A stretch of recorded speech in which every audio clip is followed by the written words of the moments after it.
¿Es el confucianismo una religión? La serie de filosofía de China desde el sur. La pregunta acerca de si el confucianismo es o no una religión es una de esas preguntas que vale la pena responder, porque nos lleva a replantearnos varias cuestiones. Las más importantes son a qué llamamos confucianismo y, por otro lado, a qué llamamos religión. El segundo de los problemas es más intrigante que el primero. Si están esperando la respuesta sí o no, ya pueden ir abandonando el video. Aunque si son lectores asiduos de nuestra página o ya miraron algún otro video de China desde el sur, no les deben gustar las respuestas sencillas. Nuestra respuesta será sí y no, y esperamos que les sirva para enriquecer el abordaje filosófico del concepto de religión. La primera advertencia que tenemos que hacer es que nuestro abordaje es filosófico y no confesional. Las creencias religiosas forman una parte nuclear de la vida de muchas personas y también constituyen un derecho digno de ser respetado. Cuestionar el sentido del concepto de religión no implica entonces ningún ataque a la misma, sino una apertura a la diversidad cultural y a la comprensión de este fenómeno tan humano. Existe mucho vocabulario religioso relacionado con el confucianismo, templos, ritos, ceremonias y también muchos fenómenos sociales que implican algún tipo de reverencia ancestral. Exploremos algunos de los sentidos que expresan. El budismo y el taoísmo son tanto un conjunto de filosofías como de varias religiones. ¿Ocurrirá lo mismo en el caso del confucianismo? Confucio, el más importante de los filósofos chinos antiguos, generó una tradición de seguidores. La expresión Hongqiao se suele traducir como culto a Confucio, pero se trata de algo más rico, el reconocimiento del valor de una enseñanza que atrajo seguidores que se consideran discípulos y que han rendido culto a su maestro durante varias generaciones. Qiao es un carácter que originalmente significa enseñar, pero que adquirió también otros matices a lo largo de su historia.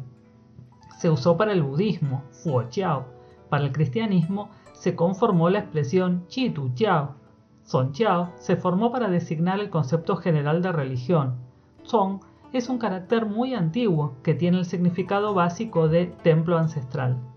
La escuela de Confucio retomó los rituales tradicionales a los ancestros y añadió a ellos una dimensión ética.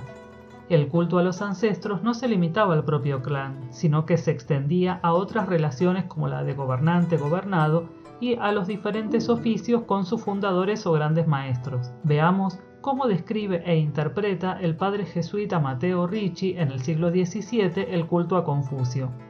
En todas las ciudades y escuelas donde se reúnen los letrados, según una antigua ley, hay un templo de Confucio muy suntuoso en el cual se levanta una estatua con su nombre y título, y cada luna nueva y cada plenilunio, y 4 veces al año, los letrados ofrecen un determinado tipo de sacrificio con incienso y animales muertos, que le ofrecen aunque no reconocen divinidad alguna en él ni le piden nada.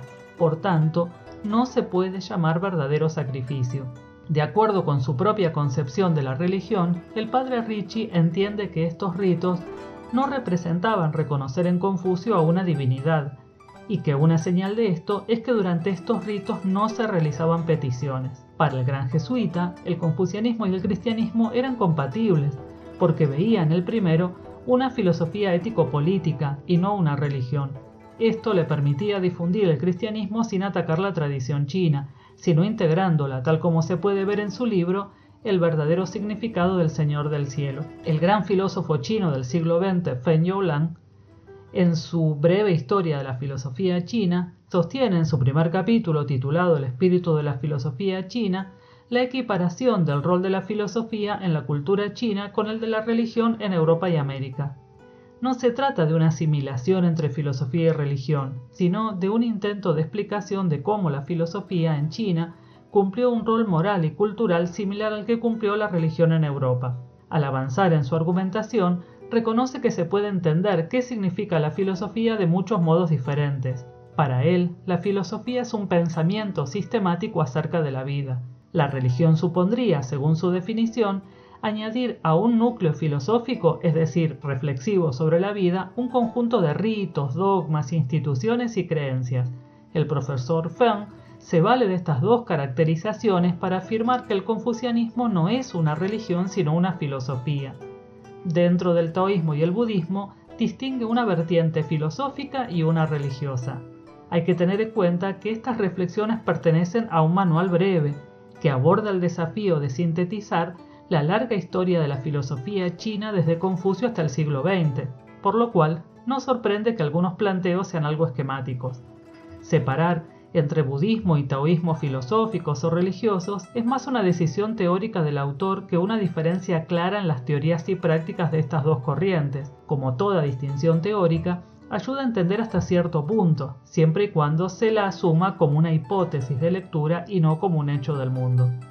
La filosofía china para el profesor Feng, a pesar de no constituir una unidad homogénea en tanto está integrada por diferentes corrientes, tendría este rasgo en común.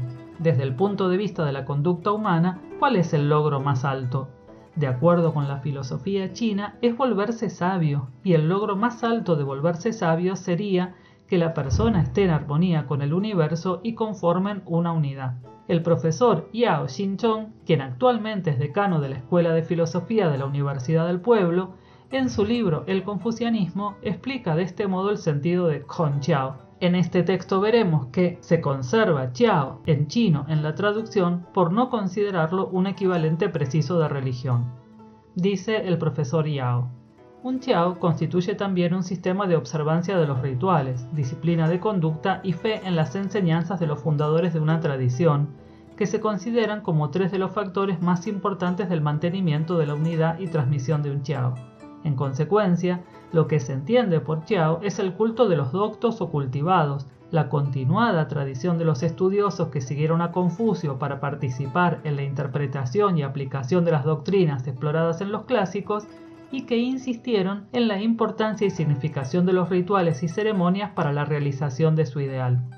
Hecha esta aclaración, el profesor Yao afirma explícitamente que el confucianismo es una religión, aunque una entendida según los propios parámetros chinos. ¿Podemos afirmar entonces, sin más, que el confucianismo es una religión? Sí y no. Habría que ajustar la respuesta a quien pregunta, a en qué lengua lo formula y a qué tanto tiempo tenemos para formular la respuesta. Adviértase el tono socrático del planteo. No se puede saber si el confucianismo es una religión si no se sabe qué es una religión, y habría que ajustar la respuesta al interlocutor, al tiempo que tenemos para responder y al idioma en la cual se la formula. Sin embargo, a diferencia de la expectativa socrática, religión ha resistido los intentos de alcanzar un universal unívoco. El hecho de que el concepto de religión parece ser una creación de la modernidad secularista hizo que muchos autores propusieran abandonarlo como concepto analítico. Esto nos parece bastante extremo, pero lo entendemos. Al menos debería conducirnos a usarlo aclarando previamente qué entendemos por religión y por qué. ¿En qué sentido podríamos sentirnos tentados de negar que el confucianismo sea una religión? Por su comparación con el budismo chino, sobre todo, porque este, con sus variaciones, generó un monacato y un sistema de culto que permanece hasta la actualidad. Se puede advertir una separación entre las teorías filosóficas budistas y un desarrollo del culto en la amplia gama desde el compromiso monástico hasta la superstición popular. El confucianismo, incluso en la época en la que recibía sacrificios estatales como las que cuenta Matteo Ricci, está más relacionado con la mentalidad china que con una religión específica organizada con un sistema de culto. ¿Por qué sí entonces podríamos seguir afirmando que el confucianismo es una religión? La tradición de la escuela de Confucio cimentó valores y prácticas que no se agotan en su dimensión ético-política. El culto a los antepasados persiste y es la base de la religiosidad china. Muchas de las concepciones de trascendencia están basadas en el confucianismo, lo cual nos lleva a preguntarnos si no conviene ampliar el concepto de religión como para incluir creencias que otorgan pleno sentido a las relaciones sociales y expresan un respeto por los vínculos que nos hacen reconocer que la comunidad o la nación nos exceden como individuos. El fenómeno religioso es un espacio plural y para acercarse a él desde el punto de vista filosófico hay que abrir abanicos de sentidos que nos enriquecen. Pensar no pone en riesgo nuestras creencias, sino que nos permite evidenciarlas e incluso fortalecerlas. Aquí hemos intentado abrir la discusión y proporcionar elementos para pensar, sabiendo que tocamos un ámbito muy íntimo y muy especial, el de las creencias en la trascendencia. Reconocemos en el confucianismo a lo largo de su historia una rica dimensión religiosa que fortaleció los lazos familiares y sociales y dotó de sentido a la vida de muchas personas. Más allá de algunos breves momentos de tensión, en general convivió bien con el taoísmo, el budismo y el cristianismo, inspirando a personas de varios países fuera de China, entre las cuales nos contamos. Si quieren saber más sobre el confucianismo, los esperamos en China desde el Sur.